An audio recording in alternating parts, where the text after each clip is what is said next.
আসসালামু আলাইকুম। আজকে আমরা আলোচনা করব সাম্প্রতিক রাষ্ট্র চিন্তা থেকে অধ্যায় 1-এর হেগেল সম্পর্কিত অতি সংক্ষিপ্ত প্রশ্নোত্তর।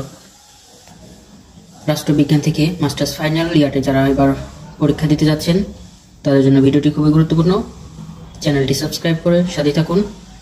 ভিডিওটি অন্যদের কাছে শেয়ার করে দিবেন যারা মাস্টার্স ফাইনাল ইয়ারে এবার রাষ্ট্রবিজ্ঞানে পরীক্ষা দিবে। যেমন শুরু করি। কার দর্শনে আধুনিক দর্শনের চরম পরিণতি ঘটে? হেগেলের দর্শনে।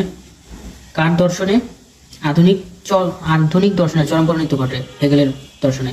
কত সালে হেগেল জন্মগ্রহণ করেন? হেগেল জন্মগ্রহণ করেন 27 আগস্ট 1771 সালে হেগেল জন্মগ্রহণ করেন। হেগেল এর পূর্ণ নাম হচ্ছে জর্জ উইলহেম ফ্রেডরিক হেগেল। হেগেলের পূর্ণ নাম জর্জ উইলহেম ফ্রেডরিক হেগেল।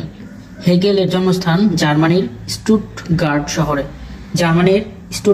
জন্মগ্রহণ করে হেগেল 27 আগস্ট 1771 সালে। হেগেল কোন বিশ্ববিদ্যালয় থেকে পিএইচডি ডিগ্রি লাভ করে? তিনি টিউবিনজেন বিশ্ববিদ্যালয় থেকে পিএইচডি ডিগ্রি অর্জন করে। হেগেলের পিতা কোন পেশায় নিযুক্ত ছিলেন? তিনি অর্থ বিভাগীয় কর্মচারী ছিলেন। কত সালে হেগেল টিউবিনজেন বিশ্ববিদ্যালয়ে ভর্তি হন? 1788 সালে টিউবিনজেন বিশ্ববিদ্যালয়ে ভর্তি হন হেগেল। কত সালে টিউবিনজেন বিশ্ববিদ্যালয় ত্যাগ করেন হেগেল?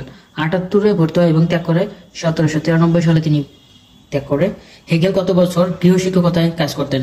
10 বছর তিনি টিউশনি করতেন। পিতার মৃত্যুর পরে হেগেল কোথায় বসবাস করেন? জিনায় বসবাস করে হেগেল। কত সালে তার ক্রিটিক্যাল জার্নাল অফ ফিলোসফি নামক সাময়িকী বের হয়? ক্রিটিক্যাল জার্নাল ফিলোসফি এটি 1802 সালে প্রকাশ হয়। জেনা বিশ্ববিদ্যালয়ের প্রভাষক কত সালে হন হেগেল? 1803 সালে হেগেল জেনা বিশ্ববিদ্যালয়ের প্রভাষক হন। কত বছর বয়সে হেগেল অধ্যাপক পদে উন্নীত হন? 35 বছর বয়সে হেগেল অধ্যাপক হন।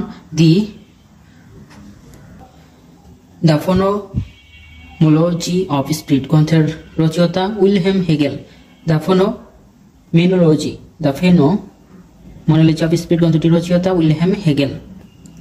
কত সালে দ্য ফেনোমেনোলজি অফ স্পিরিট গ্রন্থটি প্রকাশিত হয়? 1807 সালে দ্য ফেনোমেনোলজি অফ স্পিরিট গ্রন্থটি প্রকাশিত হয়। হেগেলের মৌলিক দার্শনিক চিন্তার শ্রেষ্ঠতম কাজ ছিল সায়েন্স অফ লজিক।